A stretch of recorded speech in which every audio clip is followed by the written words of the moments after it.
Jour après jour, les capitales arabes, les chancelleries diplomatiques intègrent à leur agenda le fait que les États-Unis de Donald Trump soutiennent le projet d'annexion du plateau du Golan par Israël, plateau actuellement territoire national syrien reconnu par la communauté internationale, mais qui est occupé par ces mêmes forces israéliennes. L'annonce de Trump a été très surprenante, toujours cette manie de produire des tweets éruptifs et désordonnés, mais elle est somme toute assez cohérente avec l'histoire. Parce que le projet du mouvement sioniste au sortir de la Première Guerre mondiale, consistait à conquérir des territoires pour obtenir le foyer national, entre guillemets, qui lui avait été promis par la déclaration de Balfour en 1917. Que font les dirigeants sionistes de l'époque? Nous sommes bien après la Première Guerre mondiale.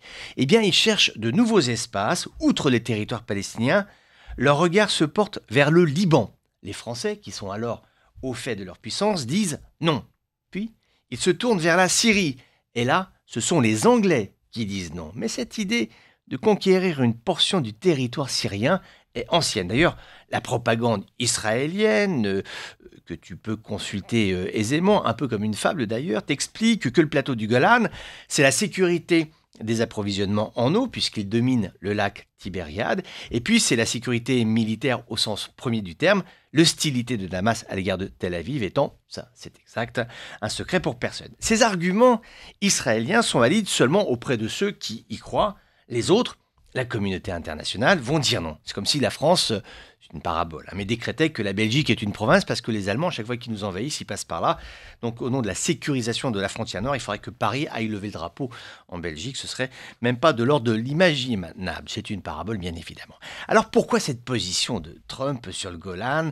Pourquoi se lancer dans une affaire pareille? Est-ce que le soutien à la candidature de Netanyahou aux élections législatives, mérite une telle prise de position qui, un jour ou l'autre, lui reviendra sous la forme d'une question, ne serait-ce pour comprendre.